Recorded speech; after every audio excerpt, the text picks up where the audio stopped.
يتوفاكم بالليل ويعلم ما جرحتم بالنهار ثم يبعثكم فيه ليقضى أجل مسمى.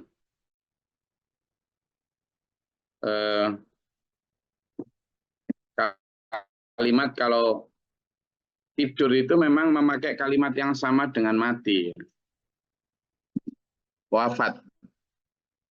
Jadi makanya kalau kita juga memakai kalimat mati, ya, maut, mata. Makanya kalau kita berdoa setelah bangun tidur itu kan alhamdulillahilladzi ahyana, kan menghidupkan kami itu. Ba'dama amatana, setelah mematikan kami. Nah, kalimatnya sama itu, setelah mematikan kami.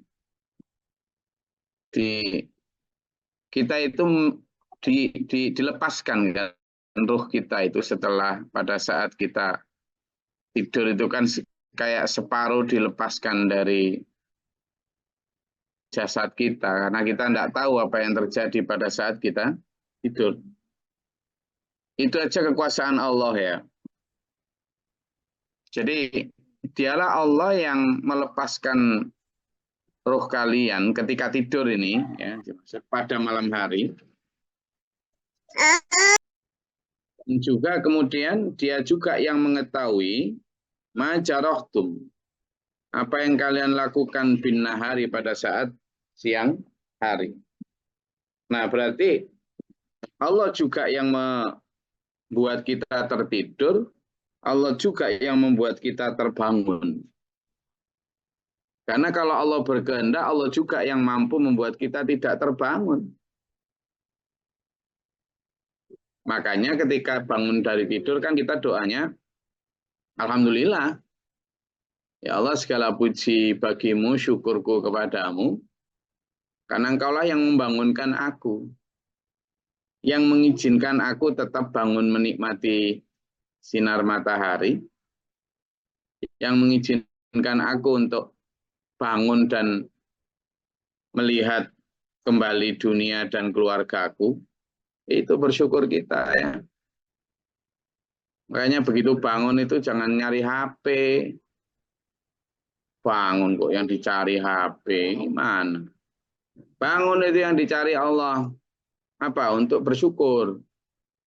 Bisa melek, bisa ngangkat tubuh. Kan gitu.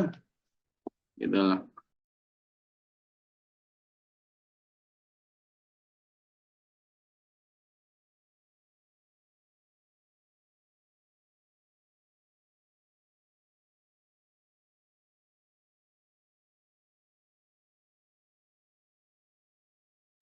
Jadi begitu ya. Makanya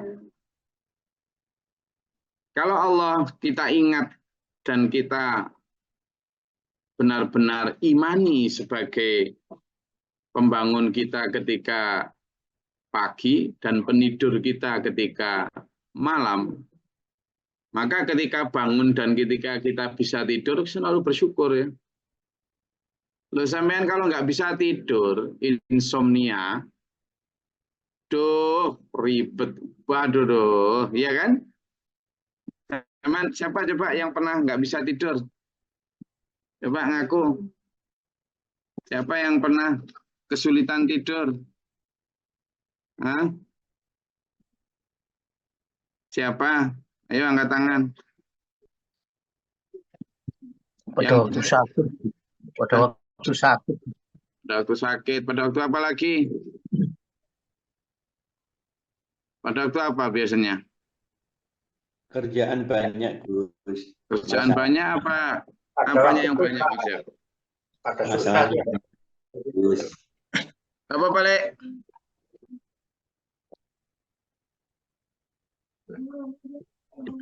Pada saat apa biasanya nggak bisa tidur, sakit, kata Pak Limabel. Pak Lidl, apa Pak Lidl?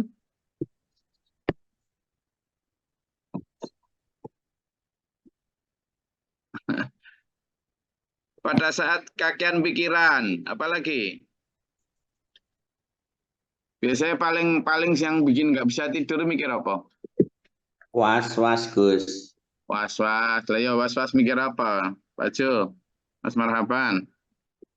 Ya Apa saya itu? Waktu mikir susah. Waktu pikiran susah.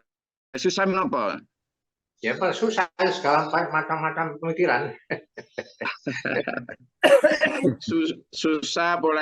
Susah karena sawitnya nggak panen. Susah karena padinya ketendam banjir.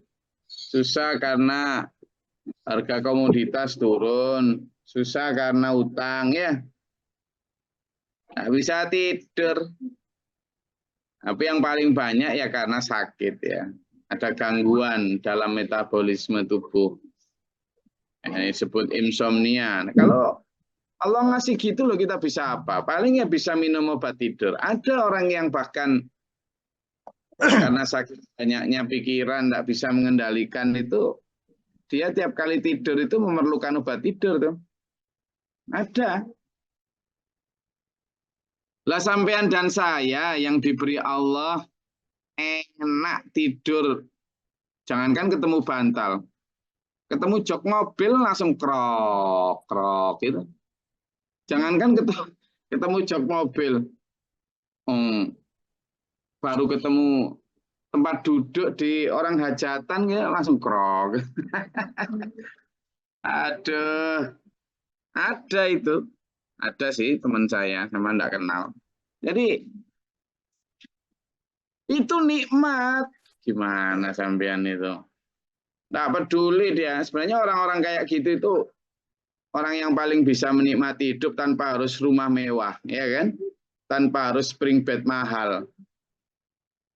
Ngapain coba orang-orang kayak gitu bikin rumah mewah, spring bed mahal? Di tenda yang bahkan alasnya basah itu lo bisa tidur. Bisa tidur. Itu waktu workshop di Riau itu ada 1-2 tenda yang bahkan basah itu, tapi tendanya bergetar karena ngorok. Jadi itu menunjukkan bahwa betapa nikmatnya nikmat tidur itu, Lur. Oh iya. Gitu. Kemarin saya dikasih rekaman suara, paduan suara dari Pak Surono itu. Lah kok ya sempat-sempatnya datang dari satu orang ke orang yang lain untuk merekam ngoroknya orang gitu. Saya dikasih tebakan, ini suara siapa Gus? So, hafal saya, ini suaranya itu, suaranya ini. Meskipun dari suara ngorok aja udah tahu ya.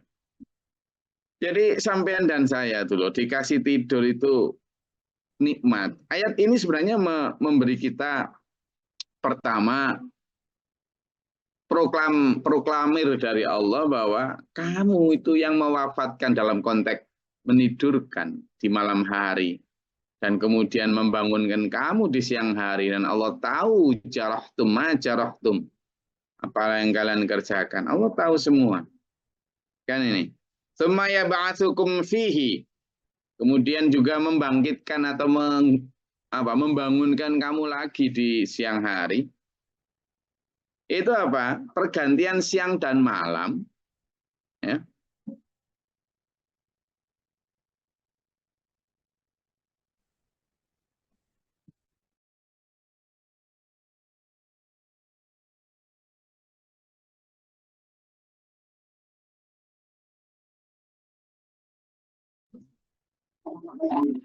Jadi kita tuh siang dan malam itu pertama kita bersyukur supaya apa? Pergantian malam siang itu kan sebenarnya di sini disebut liyuqda ajalum musamma. Ini pelajaran kedua. Pelajaran kedua kita diperintah Allah, kamu tak bangunkan malam hari, lalu kamu tak tidurkan malam hari, lalu tak bangunkan siang hari. Di siang hari aku mengawasi apa yang kamu kerjakan. Itu semua ada hitungannya loh, kata Allah. Itu tiap hari itu kamu tidur malam, bangun pagi, itu untuk menyempurnakan ajalum musamma. Maksudnya ajalum musamma apa? Gini, Pak Mijan dikasih jatah umur nih sama Allah. Kita enggak tahu, tapi kita udah dikasih jatah itu. Di Lauhul Mahfuz sudah dikasih terangkan sana. Oh, Pak Mijan umurnya 54 tahun misalnya. Berarti mulai sekarang umur berapa nih? Oh, umur sendiri lali. Tiga-tiga, tak kayak tiga-tiga aja teman sendiri aja kok. Dan tiga-tiga, berarti masih 20 tahun. Lu sampean nanti malam tidur, besok bangun, itu untuk mengurangi jatah tuh. Gitu loh. Mengurangi jatah. Jadi untuk disempurnakan janjinya Allah bahwa kamu itu umur 53. Jadi tiap hari kita bangun pagi, tidur malam, itu untuk mengurangi jatah dulur. Itu. Jadi kalau kemarin saya dapat WA, Facebook Messenger, happy birthday, Glory, dari Kanada, dari Australia, dari Amerika, yang ngucapin saya selamat ulang tahun rata-rata dari sana. Beda. Tapi ada juga yang tapi saya saya tidak merayakan ulang tahun ya. Tapi mereka yang ini, loh saya akhirnya tahu, oh berarti tanggal ini 26 Juni ini saya sudah tak ambil jatah 48 tahun. Itulah. Untuk entah kapan Allah menyempurnakan ila ajalim musamma saya. Liyuqdo ajalum musamma, enggak tahu saya. Dan tidak ada yang tahu, satu pun manusia tidak ada yang tahu umur manusia kapan, tidak ada yang tahu. Sehingga keliru kalau selamat ulang tahun itu kemudian selamat ya sudah bertambah umurnya. Tidak bertambah kita itu. Apa? Berkurang. Karena jatah kita ambil tiap kali kita bangun di pagi hari dan tidur di malam hari. Itu pelajaran kedua. Pelajaran ketiga, kalau Allah menyatakan di situ wa ya'lamu ma jarahtum, ketika kita tidur minimal tidak kena beban dosa dan pahala. Ketika kita tidur, berarti kita bebas dari beban dosa atau dapat pahala. Tapi begitu kamu bangun, maka sampean itu diawasi oleh Allah. Kalau sampean sudah mukallaf, apapun yang sampean kerjakan itu memiliki konsekuensi. Ada potensi dosa, tetapi juga ada potensi pahala, tapi juga ada resiko dosa. Gitu loh. Makanya kadang kalau puasa itu, kalau tidak ada kebaikan yang dilakukan, mending tidur kan itu. Tidur itu lebih baik. Karena kemudian terbebas dari dosa. Tapi bukan kemudian tidur itu lebih baik daripada melakukan kebaikan. Enggak. Nih. Jadi pelajaran ketiga, sampean ketika siang hari itu diawasi semua oleh Allah. Apa yang diawasi? Perilaku kita. Kan? Ma yalfidhu min qawli illa ladaihi raqibun. Nah, gitu. Itu. Tidak ada, bahkan ucapan, tindakan, semua. Kata Allah, A'udzubillahi minasyaitonirrajim, wala taqfu ma laisa laka bi'ilm, innas sam'a wal basara wal fu'ada kullu ulaika kana anhu mas'ula. Kamu jangan ngikut-ngikut, jangan niru, jangan melakukan perbuatan sesuatu yang kamu tidak tahu tentang ilmunya, tentang itu benar apa salah, ngawur aja nafsu kita ini. Kenapa? Karena innas sam'a, semua nanti sungguhnya pendengaran, wal basar, penglihatan, wal fuad, apa fuadah? Gerakan hati, kullu ulaika kana anhu mas'ula, semua itu akan dimintai pertanggungan jawab. Nah ini yang kena pertanggungjawaban paling banyak ini kayak orang-orang kayak saya ini. Yang banyak tiap huruf ini nanti ditanya sama Allah tuh. Ya kan? Tentang validitas dari yang saya sampaikan. Kalau misalnya agama tentang kesahihan yang saya sampaikan. Nanti kalau salah, ternyata sampean yakini benar, kan saya sesat dan menyesatkan saya ini. Itu. Ditanya itu nanti. Semua Mas Mizan. Padahal di akhirat nanti itu semua dikunci. Wa tukallimuna aydihim wa tashhadu arjuluhum bima kanu. Jadi Nanti itu akan dikunci mulut dan hidung. Yang berbicara adalah tangan, yang bersaksi adalah kaki.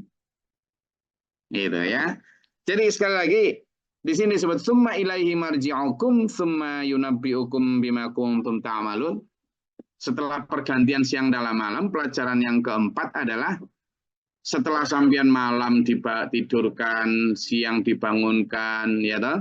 Kemudian dikurangi umurnya tiap hari dengan pergantian siang dan malam itu, dan diawasi Allah atas apa yang sambian lakukan di siang hari. Allah tahu majalahtum.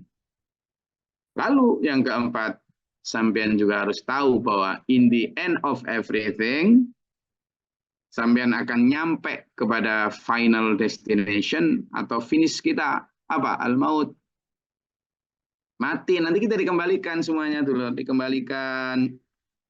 Wa huwal qahiru fawqa ibadihi wa yursilu 'alaikum hafazatan. Dialah pemilik mutlak. Di sini al-qahir itu pemilik mutlak ya. Jadi ada nyanyiannya siapa itu? I'm yours. Oh, I'm yours. Aku adalah milikmu. Kata siapa masih? Kata siapa? Masih ingat kajian live streaming Facebook saya pekan lalu kalau nggak salah. Saya menyoroti orang yang misalnya tidak mau diatur Allah tentang bagaimana cara berbusana, bagaimana. Lalu mereka mengatakan bahwa this is my body, ini adalah tubuhku, nggak usah ngatur-ngatur aku gitu kan. Orang disuruh bertutup aurat misalnya perempuan gitu. Ada demo di luar negeri sana yang mengkritik Islam karena telah mengatur cara berpakaian. Bukan Islam, bukan agama ini, Allah yang mengatur. Lalu mereka mengatakan dan membuat poster besar dengan mengatakan ini adalah tubuhku, tidak ada yang berhak mengatur aku, mau telanjang, mau apa, dia sambil telanjang itu.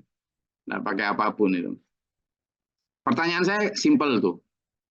Orang memiliki atau mengaku klaim bahwa ini milikku. Memiliki itu kan minimal dari dua cara. Ya. Membeli atau membuat. Kalau nggak dengan merampok, mencuri, dan lain ya. Yang sah itu kan membeli atau membuat sendiri. Kan itu.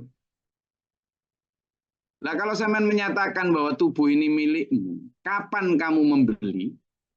Kapan kamu membuat?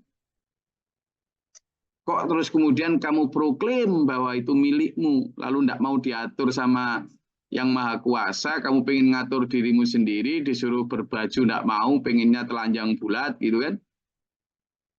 Itu kapan kamu membeli, kapan kamu membuat. Dari situ aja udah nggak bisa jawab dia. Maka al-qahiru di sini adalah penguasa mutlak, pemilik mutlak. Siapa? Ya Allah. Gitu loh. Dan dia juga mengutus ini, jadi kita milik siapa? Milik Allah. Sudah. Memang tidak usah macam-macam. Maka pelajaran kelima hari ini adalah tubuh kita, hidup kita, apalagi cuma harta kita, milik Allah. Waktu kita milik Allah.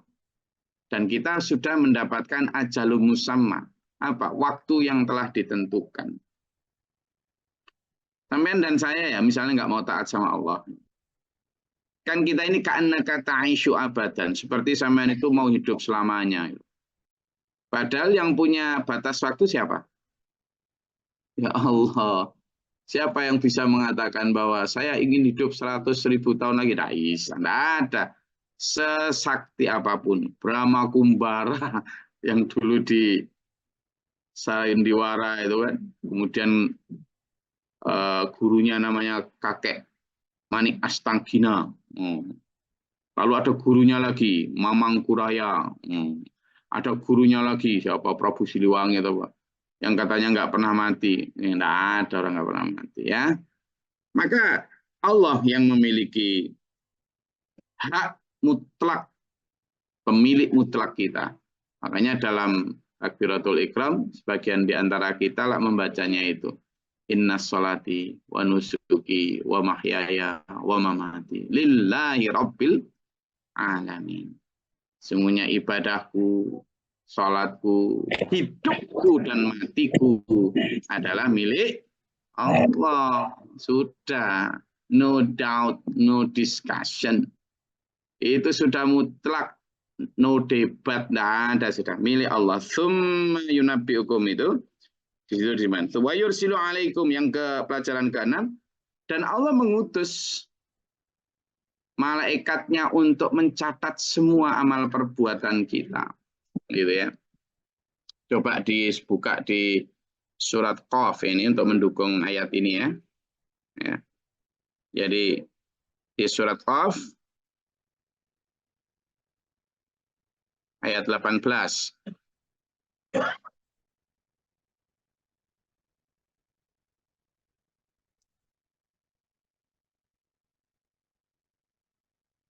Surat Qaf ayat 18. Sudah ketemu? Yang tadi belum baca silakan. Untuk mendukung ayat ini. Izin Gus. A'udzubillahi minasyaitonirrajim. Bismillahirrahmanirrahim. Tidak ada suatu kata yang diucapkannya, melainkan ada di sisinya malaikat pengawas yang selalu siap mencatat. Shadaqallah. Oke, jadi itu yang dimaksud hafawatan itu adalah yang dibaca Bu Arsa tadi. Ada malaikat yang selalu mencatat. Siapa? Raqibun atidun. Raqib di kanan mencatat amal baik kita. Atid di kiri mencatat amal jelek kita. Coba sekarang praktek langsung saja. Mari kita sapa malaikat-malaikat penjaga kita. Coba. Sampean sapa coba. Boleh ya praktek ini. Sebelah kanan sampean ini. Ya malakul raqib, wahai malaikat raqib. Sudah seberapa banyak catatan amal saya nggih? Ya malakul atid. Wahai atid, sudah seberapa banyak ini dosa-dosa saya yang belum saya tobati, belum saya mintai maaf. Kok saya ditunjukin lo ya, biar saya bisa bertobat sekarang. Kalau ternyata yang saya mencatat, wahai raqib, baru sedikit, mungkin sudah banyak, tapi dikurangi dosa-dosa yang lain jadi dikit. Tolong kasih tahu saya, biar saya bisa berfastabiqul khairat. Dialog imajinatifnya kita itu begitu. Dialog apa?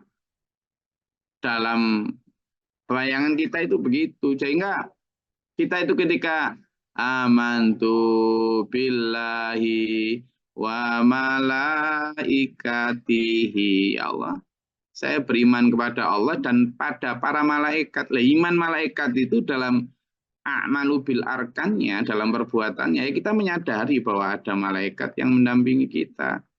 Ayat 61 menegaskan itu, ditegaskan lagi dalam ayat 18 surat Qaf, yang 61 surat Al-An'am tadi. Memang ada malaikat itu. Jadi kalau sampean melakukan dialog seperti tadi itu bukan sesuatu yang klenik atau syirik. Enggak, memang ada. Kita wajib percaya. Alladzina yu'minuna bil ghaibi. Orang beriman itu percaya hal yang gaib. Dan memang malaikat di sini yang mendengar, melihat, menulis apa yang kita ucapkan dan perbuat. Hatta idza jaa ahadakumul mautu tawaffathu rusuluna wa hum la yufarritun. Pelajaran ke-7 nih. Dan ketika datang kepada salah seorang di antara kalian, wahai manusia, al-maut, malakul maut yang datang. Kalau yang tadi hafadzatan tadi raqib dan atid, sekarang yang al-maut, malaikat maut yang datang. Siapa? Rusuluna di situ siapa? Yang dimaksud dengan rusuluna, utusan kami. Utusan kami di situ adalah malaikat Israil. Aduh, kalau ini malaikat yang tanpa wajah ya dulu ya. Malaikat yang tanpa wajah, tanpa rasa, dialah pemutus segala kenikmatan, pemutus segala hubungan.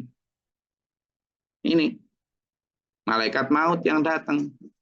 Sementara pelajaran ke-8 Wahum la yufarridun, malaikat maut tidak pernah melalaikan tugasnya. Maksudnya apa? Tidak pernah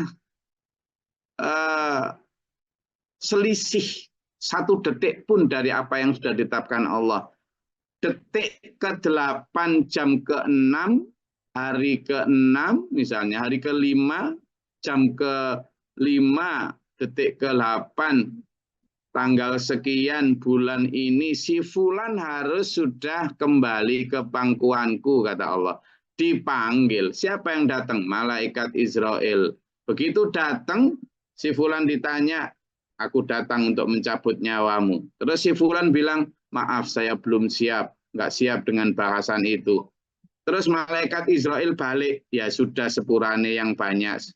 Saya tak kembali. Nggak ada masa gitu. Nggak ada. Saya belum siap, sanggungnya tidak ada. Ini ilahnya wahum la yufarritun. Malaikat-malaikat kami, rusuluna kami, tidak pernah melalaikan tugasnya. Datang cabut-cabut. La yastakhiruna sa'atan wa la yastaqdimun. Dan tidak ada yang diakhirkan sesaat pun. Dan tidak ada yang dimajukan sesaat pun. Gitu loh, dulur. Makanya sampean ketika saya ajak untuk diskusi atau ngobrol tentang topik kematian, topik akhirat, itu bukan untuk kemudian bikin pesimis. Lalu sampean mengatakan, Gus belum siap loh. Iya, kalau saya yang ngajak sampean belum bilang siap. Lah kalau malaikat Israel. Makanya kita siap atau tidak siap, harus selalu siap. Harus. Wajib selalu siap. Nah, karena itu makanya jangan tunda-tunda kebaikan. Dan juga jangan tunda-tunda berhenti dari keburukan. Kalau mau tobat, tobat sekarang. Kalau mau punya rencana baik, lakukan segera. Karena malaikat tidak pernah menunda perintah. Tsumma ruddu ilallahi maulahumul haq. Kemudian semua penciptaan itu akan dikembalikan kepada penguasa atau pemilik mereka, al-haq. Ini yang ke-9. Semua akan dikembalikan kepada siapa? Sang pemilik yang hak. Di bacaan ke-9 adalah apa? Semua akan dikembalikan. Berarti apa? Tubuh kita ini tubuh sewaan. Baca artikel saya tentang rumah kontrakan tubuh sewaan. Saya bicara tentang ini. Tumaru itu dikembalikan nanti. Dikembalikan masih. Ya. Dikembalikan semua. Kepada siapa? Ya kepada maulahumul haq. Pemilik yang asli. Kontrakan itu kan berarti pemilik siapa yang milik? Yang punya. Kita ini hanya kontrak selama ada yang 10 tahun, ada yang 20 tahun, ada yang 40 tahun, ada yang 60 tahun. Kontrak dan harus dikembalikan. Ini panjang bahasannya. Gini, sampean kalau kontrak, ya kontrak, rumahnya ada jendelanya 4. Ada pintunya 2, keramiknya baik semua. Kembali nanti kira-kira kalau ada rusak sampean dimintai pertanggungjawaban enggak? Ya iya. Kalau ada keramik 1 aja lepas sampean suruh ganti enggak? Suruh ganti. Kalau ada misalnya catnya terkelupas suruh ngecat sampean. Karena pemiliknya nggak mau tahu. Terima baik ya kembali baik.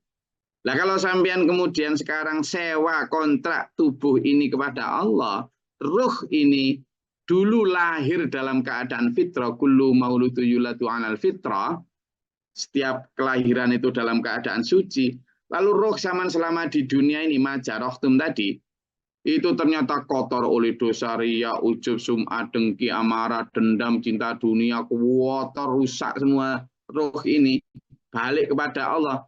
Ditanya sama dulunya apa dulu lahir dalam keadaan suci tak sewakan ke kamu lah kok kemudian sekarang balik jadi kotor ini gimana? Ditanyain Allah. Ya, itu.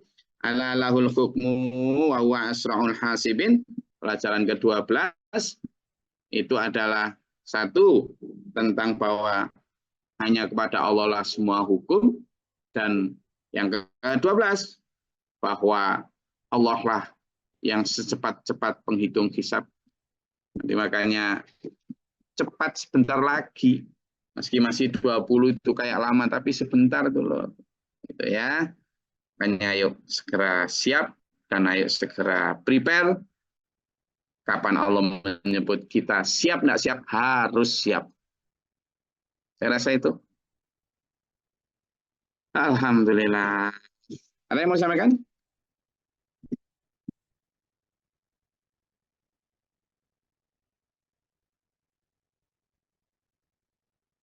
Oke, kalau tidak ada, saya rasa kajian cukup ada.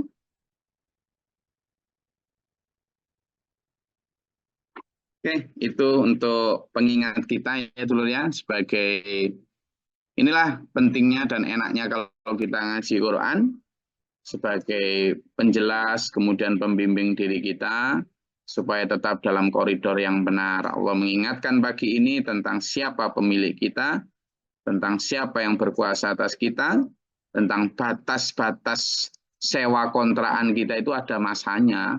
Enggak pernah ada sewa selamanya, itu enggak ada. Dan kita ini hanya sewa, kakean pola. Maka sewa baik, ya balik harus baik. Dan pemilik kita Al-Qahir itu adalah Allah, bukan diri kita. Izin, Oke? Gus. Wih, telat. Ayo silakan, cepat ya. Mohon maaf. Assalamualaikum warahmatullahi wabarakatuh. Salam. Oh, bagaimana kita mendeteksi, Gus, bahwa segala perasaan, mau marah, dengki, iris, cinta, itu dari Allah atau dari setan? Sebab Allah sendiri pun berfirman bahwa manusia itu penuh prasangka. Ngapunten. Ya, kan kemarin sudah saya sampaikan bahwa aku itu sesuai dengan persangkaan hambaku. Yang kedua, bagaimana cara melihat apakah itu dari Allah, dari setan, dari malaikat? Gampang, standarnya adalah Al-Quran dan hadis. Standarnya adalah aturan atau standar koridor kebenaran dan kebaikan yang harus kita lakukan, kejelekan yang harus kita tinggalkan dalam kajian-kajian yang kita terima. Makanya ikutilah kajian yang benar-benar menyatakan mana yang hak adalah hak, yang benar adalah benar, yang jelek adalah jelek, yang tidak diragukan gitu. Sehingga sampean dan saya bisa memakai itu sebagai patokan ketika ada gerakan hati yang wah ini dari setan ini, wah ini dari Allah ini. Ya patokannya itu. Gitu. Nah, kebanyakan kita itu kan kadang kemudian memakai standar kebenaran yang masih ambigu, yang masih nggak jelas, yang subhat. Gitu. Sehingga ketika mendeteksi hal seperti itu, kadang kita kemudian juga masih sulit. Oh ini benar enggak ya ini. Tapi kalau kita sudah tahu patokan jelasnya, dalam Quran jelas, dalam hadis jelas, kan dalam surat Al-Imran ditegaskan, sebenarnya Quran itu sudah lebih banyak hal yang muhkamat, yang jelas. Dan hanya sedikit yang mutasyabih. Tetapi kebanyakan manusia justru bermain-mainnya di mutasyabih atau yang ragu itu. Dan ibtigha ta'wilihi wa ibtigha al-fitnah. Mereka selalu mencari takwil untuk mengorek-ngorek fitnah di dalamnya. Maka dalam mendeteksi mana ini benar, mana salah, ikuti saja yang ada dalam Al-Quran dan hadis, dan kemudian ikuti kajian yang benar-benar atau pengajian atau arahan yang benar-benar menunjukkan secara berani dan tegas, jelas, mana hak, mana batil, tanpa ditutup-tutupi, tanpa dikurang tambahi, tanpa disembunyikan atau dicampur adukkan dengan hal yang lain. Itu nanti yang insya Allah akan membimbing kita kepada kemampuan untuk membedakan mana yang hak dan yang batil. Dan tentu pelajaran dari guru kita untuk melatih diri mengetahui musuh gaib setan itu, untuk tahu supaya kita latihan mana ini, jangan-jangan ini gerakan setan ini, jangan-jangan ini itu. Nah, maka kita juga tahu, oh ini petunjuk Allah karena sesuai dengan aturannya dalam Quran dan hadis. Saya rasa gitu Mas Ayu. Semoga Allah memberikan kita terus ketahanan untuk tetap berada dalam peringatan, dalam kelompok tawasau bil haqqi wa tawasau bis sabr ila akhir hayatin khatimah. Amin. Allahumma shalli wa sallim barik ala sayyidina. Allahumma fil lil mu'minin wal mu'minat wal muslimin muslimat wal ahyan astaghfirullahaladzim. Allahumma hdina fi man hadait wa afina fi man afait wa lana fi man tawalait wa barik lana fi ma atait wa qina syarra ma qadait fa innaka taqdi. Astaghfiruka wa atubu ilaika wa sallallahu اللهم دفعنا البلاء والوباء وحسنا من الجن والشياطين وكفر ربنا نجينا ولنا سابنا من قوم ربنا ولا تجعلنا في قوم ظالمين اللهم ارفع درجاتنا ربنا من فاكتبنا مع الشاهدين ربنا لا تزغ قلوبنا بعد إذ هديتنا وهب لنا من لدنك ربنا واجعلنا مسلمين لك ومن ذريتنا أمة مسلمة لك وأرنا ونسكن وتب علينا ربنا آتنا في الدنيا حسنة اللهم فاطر السماوات والأرض عالم الغيب والشهادة تبارك إني لا إله إلا أنت